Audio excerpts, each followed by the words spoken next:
ಓಂ ಏಕಪಾದತ್ರಿಮೂರ್ತಿಯೇ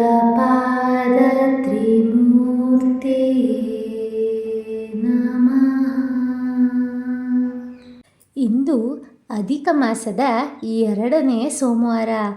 ಈ ದಿನ ಶಿವನ ಏಕಪಾದ ತ್ರಿಮೂರ್ತಿ ರೂಪದ ಆರಾಧನೆಯನ್ನು ಮಾಡುವುದು ಅತ್ಯಂತ ಶ್ರೇಷ್ಠ ಅಂತ ಹೇಳಲಾಗುತ್ತೆ.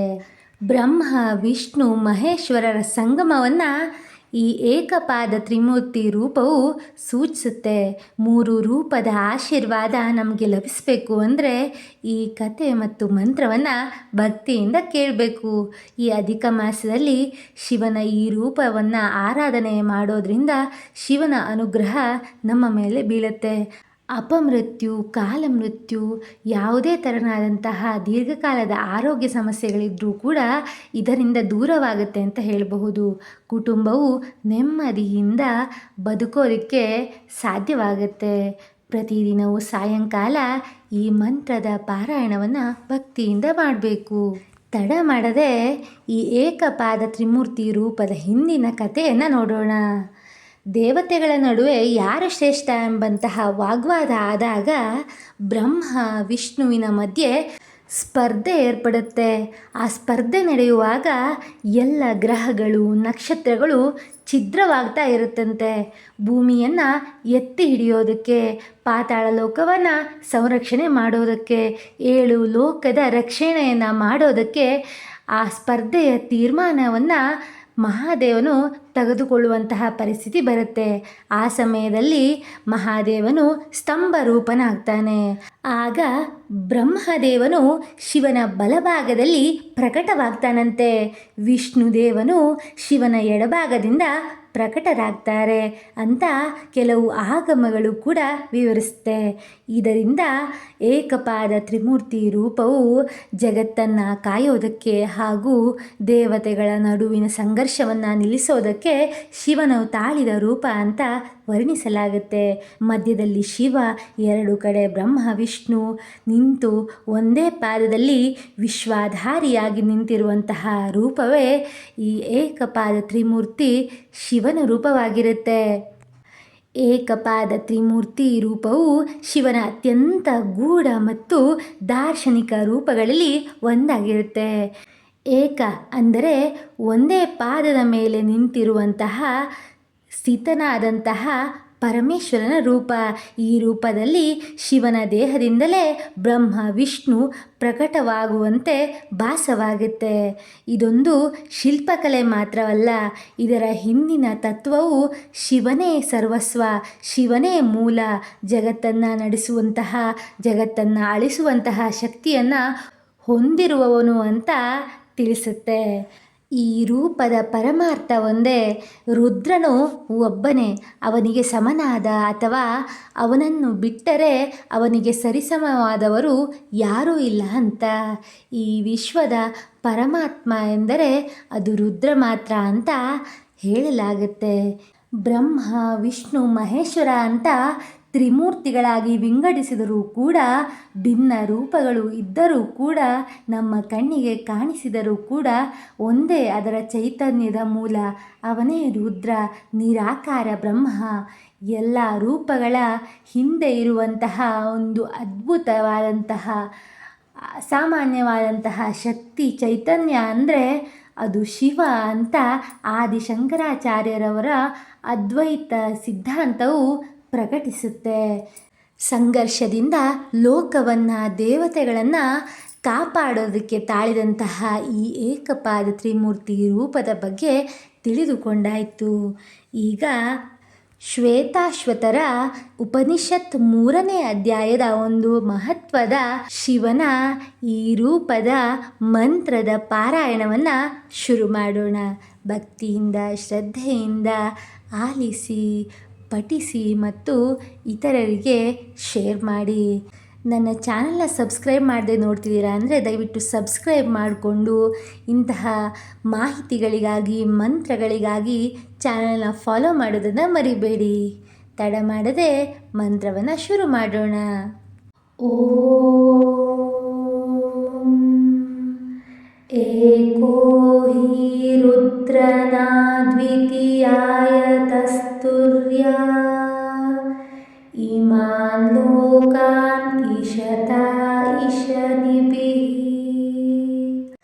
प्रत्यज्जनास्तिष्ठिति सञ्चुकोचान्तकाले संसृज्य विश्वा भुवनानि गोपा ॐ एको हि रुद्रो नाद्वितीयायतस्तुर्या इमान् लोकानान् ईशता ईशनिभिः प्रत्यज्जनास्तिष्ठिति सञ्चुकोचान्तकाले संसृज्य विश्वा भुवनानि गोपा ॐ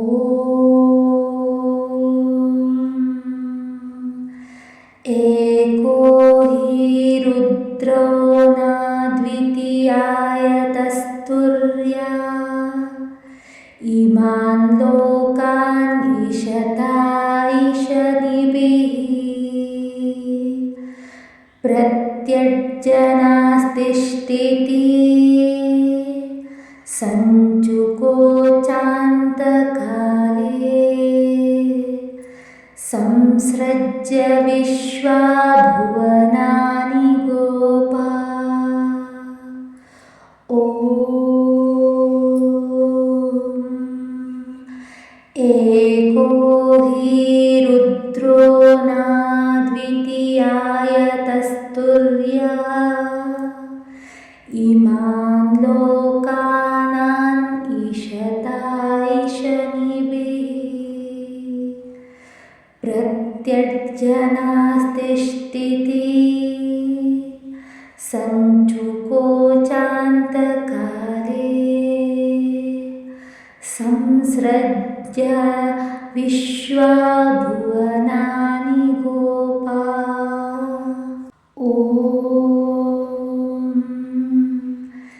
एको हि रुद्रो नाद्वितीयायतस्तुर्या इमान् लोकानान् ईशता ईशनिभिः प्रत्यज्जनास्तिष्ठिति सञ्चुकोचान्तकाले संसृज्य विश्वा भुवनानि गोपा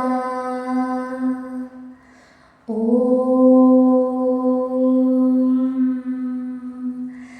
एको हि रुद्रो नाद्वितीयायतस्तुर्या इमान् लोकान् ईशता ईशनिभिः प्रत्यज्जनास्तिष्ठिति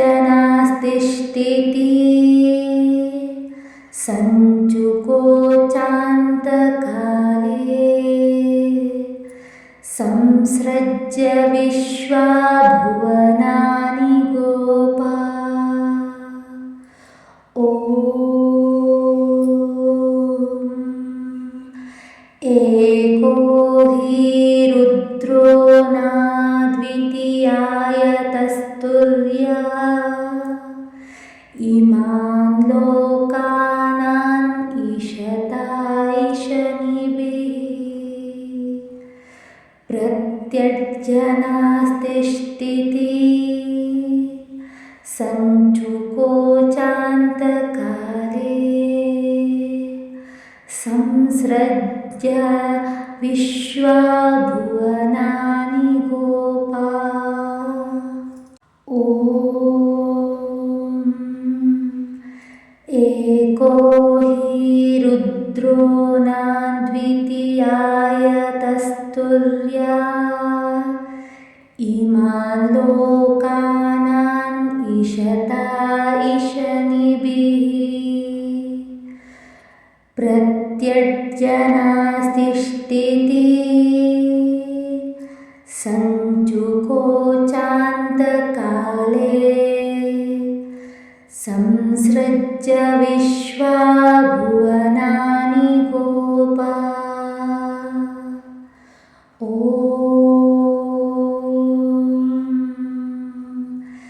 एको हि रुद्रो न द्वितीयायतस्तुर्या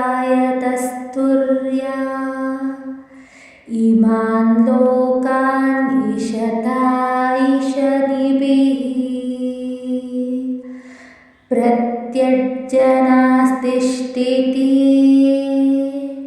सञ्चुकोचान्तकाले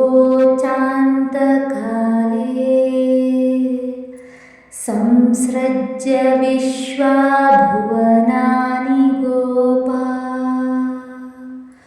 ॐ एको हि रुद्रो न द्वितीयायतस्तुर्या इमान् लोकानान् ईशता ईशनिभिः प्रत्यज्जनास्तिष्ठति सञ्चुकोचान्तकाले संसृज्य विश्वा भुवनानि गोपा। ॐ एको हि रुद्रो न द्वितीयायतस्तुर्या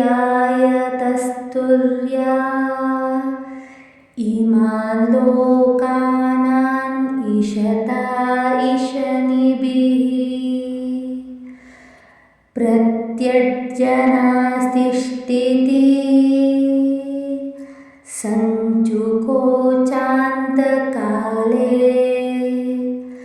संसृज्य विश्वा भुवनानि गोपा। ॐ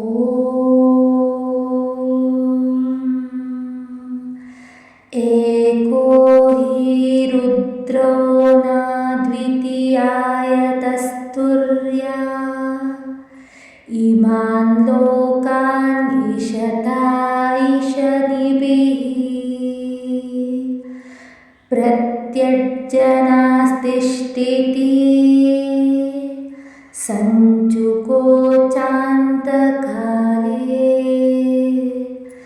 संसृज्य विश्वा भुवनानि गोपा। ॐ एको हि रुद्रो न द्वितीयायतस्तुर्या इमान् लोकानान् ईशता ईशनिभिः प्रत्यज्जनास्तिष्ठति सञ्चुकोचान्तकाले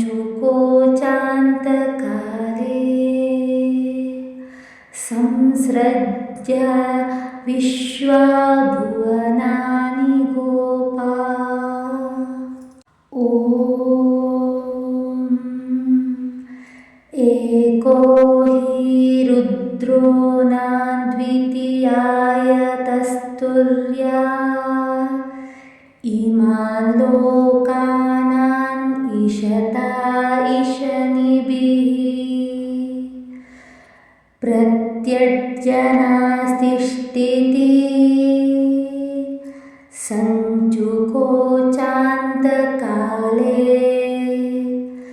संसृज्य विश्वा भुवनानि गोपा। ॐ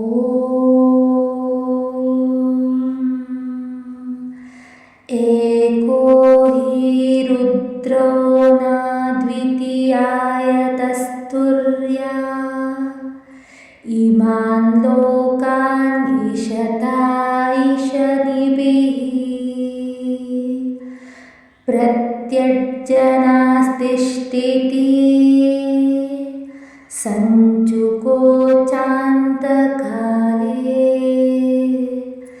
संसृज्य विश्वा भुवनानि गोपा। ॐ एको हि रुद्रो नाद्वितीयायतस्तुर्या इमान् लोकानान् ईशता ईशनिभिः प्रत्यर्जनास्तिष्ठिति सञ्चुकोचान्तकाले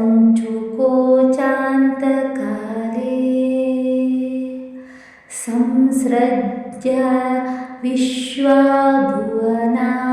गोपा ॐ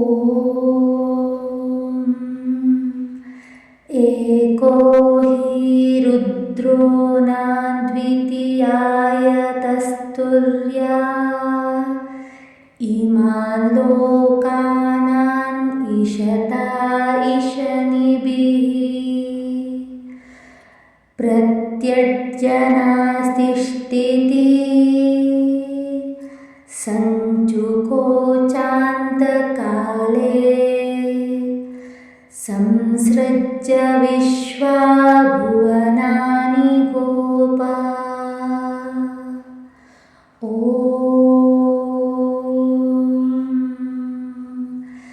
एको हि रुद्रो नाद्वितीयायतस्तुर्या इमान् लोकान् ईशता ईशनिभिः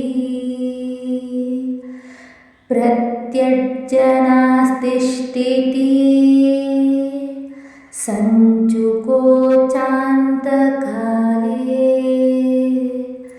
संसृज्य विश्वाभुवनानि